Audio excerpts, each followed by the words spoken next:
Jealousy that is permeating throughout this entire league toward Caitlin Clark is nasty work. Paige Bueckers live on Sue Bird's podcast, and you can see it on her face during the pregame telecast, the disgust and the sickness she has when it comes to Caitlin Clark. It must be studied. Damn, homie.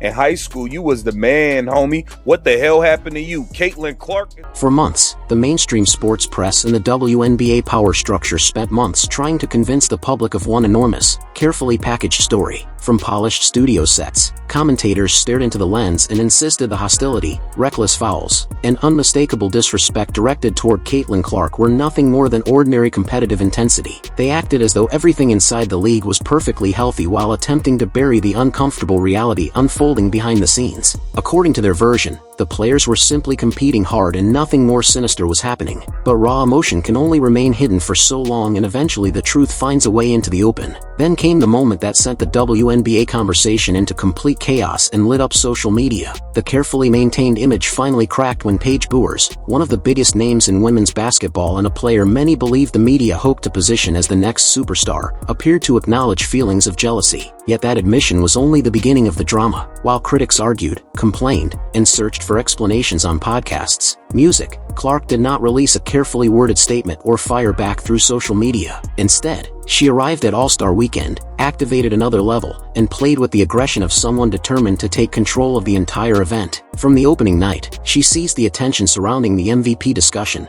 and turned the league's premier showcase into a stage built around her presence. And as surprising as the comments connected to Bueckers may have seemed, they were nothing compared with the uncomfortable contrast Angel Reese faced under the brightest possible spotlight. Keep watching closely because the league's hidden emotions were suddenly visible to everyone. And after this moment, pretending otherwise became nearly impossible. When you be watching like Law and Order and they got evidence in different cases they got to lay out on the table, don't go nowhere. We got a bunch of little evidence here, okay?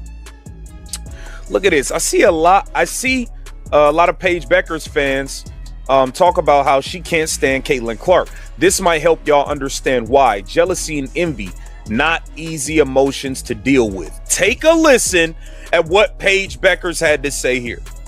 And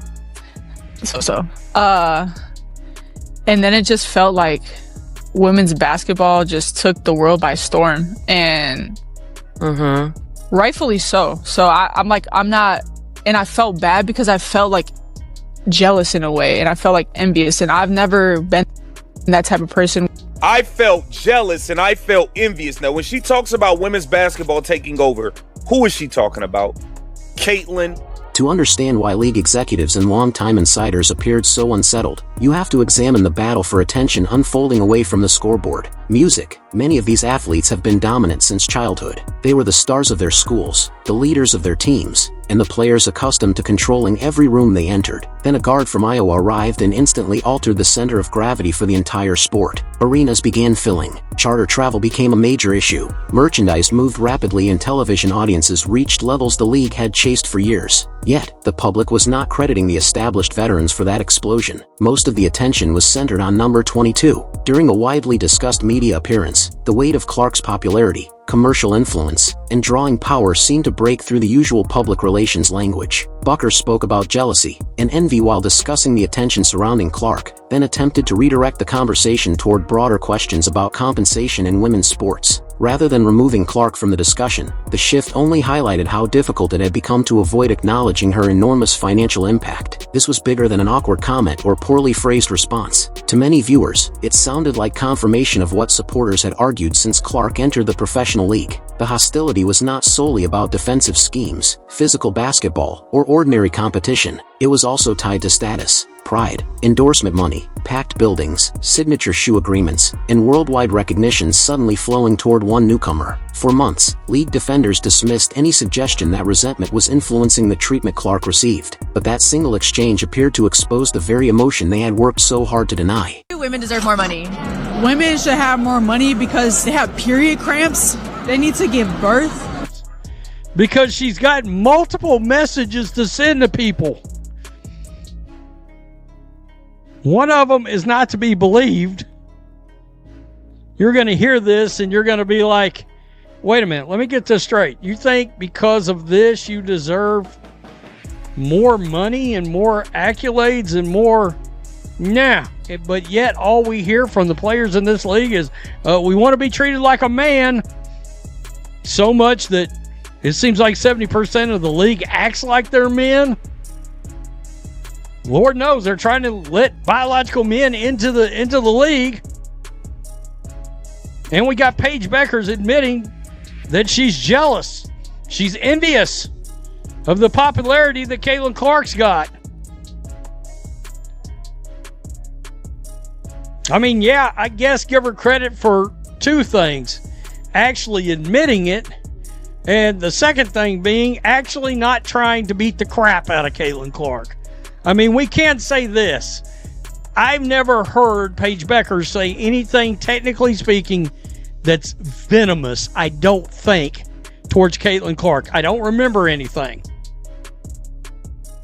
And to be completely fair, Paige Bueckers is an outstanding basketball player, but when Clark finds herself surrounded by skeptical media coverage, visible resentment from competitors, and an environment eager to minimize her influence, how does a truly rare athlete answer? She does it by dominating where nobody can edit the result on the court. Before the WNBA All-Star event, the league's preferred storyline seemed designed to celebrate the veterans and reinforce the existing order. It was supposed to be their showcase, their opportunity to remind viewers that the established stars still controlled the league. Clark entered that setting and immediately tore through the planned narrative. From the instant she stepped onto the hardwood, her energy looked different. She was not merely participating in an exhibition. Every possession felt like a warning delivered to players and critics across the country. Each heavily contested shot from several feet behind the arc carried the force of a direct response to everyone who had questioned her. Every unexpected pass through a narrow defensive window reminded viewers that her vision operates at a speed most players cannot match. She processed movement before it fully developed, manipulated defenders with her eyes, and created opportunities that seemed impossible until the ball reached a teammate's hands. The more pressure placed on her, the more comfortable she appeared and the louder the conversation became. The more determined she looked to control it through performance rather than words. Been that type of person where I don't want other people to succeed. Like, I want everyone around me to succeed, like, more than I want myself to succeed. Like, I just want great for people. I want, like, I've always thought, like, showing light on others doesn't diminish your own. Like, I feel like iron sharpens iron, and I just feel like really happy for people who are succeeding, because I know how hard it is to be at this level and how much work it takes and how much resilience and dedication and sacrifice. So she admitted that the women's basketball took over. We already know why. It's not because of nobody in the WNBA that was already there. This is in college. When Caitlin Clark took over, she felt jealous. Now, take a look at this. Paige Bueckers was pissed while Caitlin Clark was talking about her signature shoes. Now, take a look at Paige Bueckers' face while Caitlin Clark is talking about her signature shoes. Caitlin, I'm curious, did you hook up any teammates or anybody with the shoe? Or, I mean, Courtney Williams is rocking them tonight, which, like, I've had multiple people ask for them. I only have size 9 right now. Look at her face. Look at her face. So they're actually playing in my samples.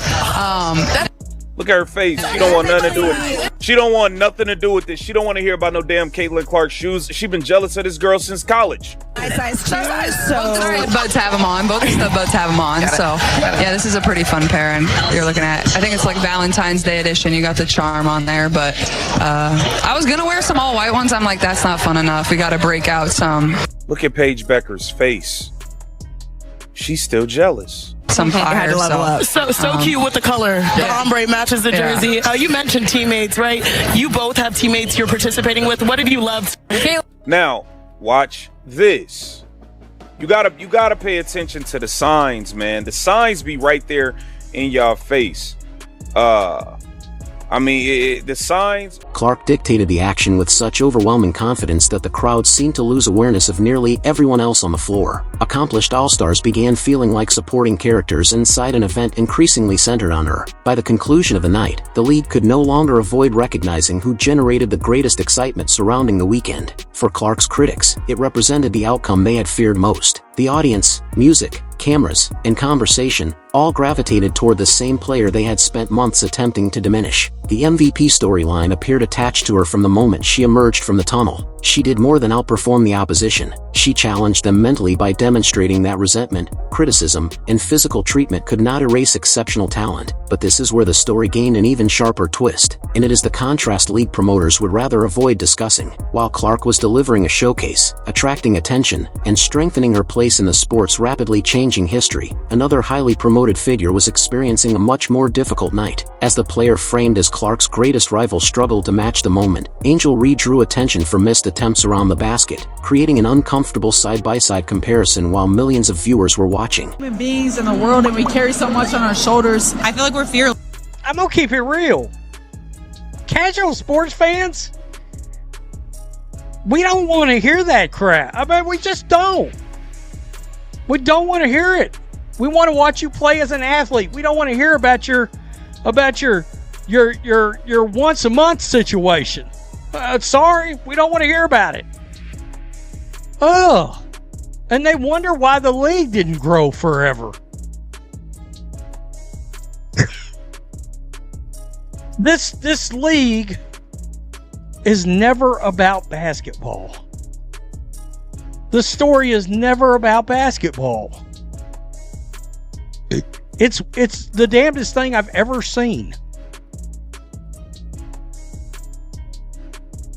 Paige Bueckers on being jealous of Cece.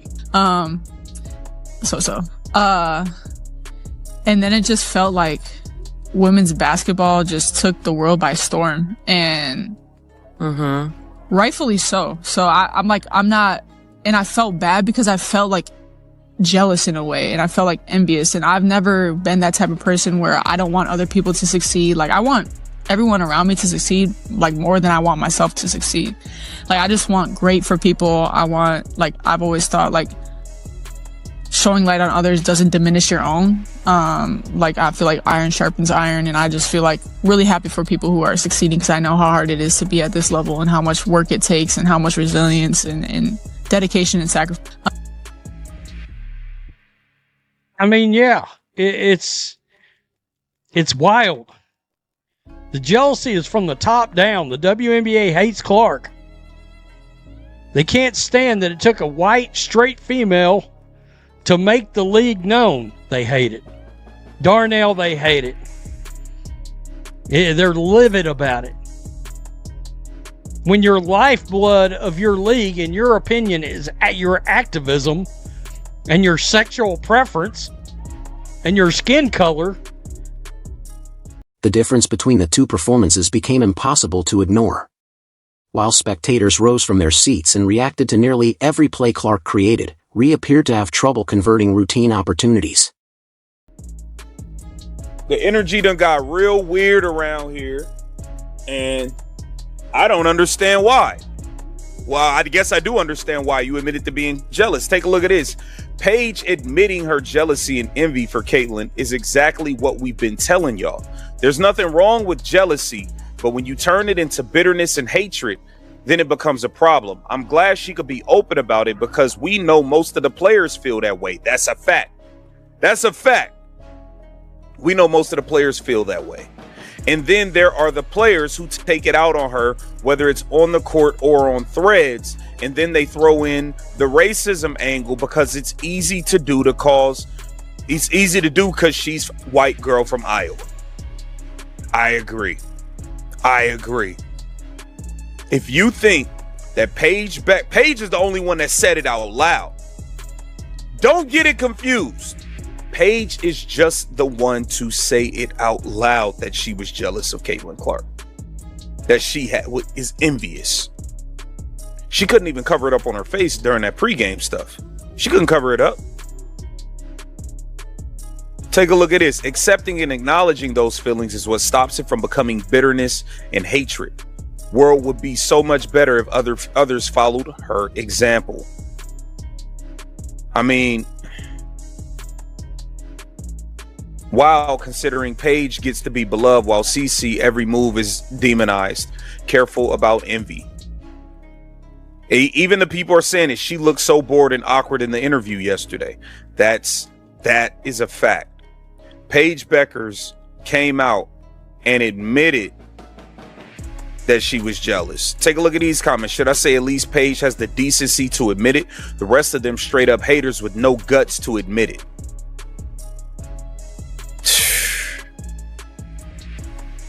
Wow. Wow. She's brave for admitting it, and I hope she learns to let it go before it takes root any deeper. Once it does becomes almost impossible to think clearly. It's just look at what jealousy and envy have done to some other players. A bitter heart is like flesh-eating bacteria. Paige Bueckers came out and admitted that she was jealous and envious of Caitlin Clark. And you could see it on her face in the pregame media stuff that they did together. You could see it. Why was it so awkward? Why was she just staring off into space? Why was she... When that hatred, when that envy, that jealousy isn't getting your heart, it could be hard to shake. It could be hard to shake. Now, in respect to her,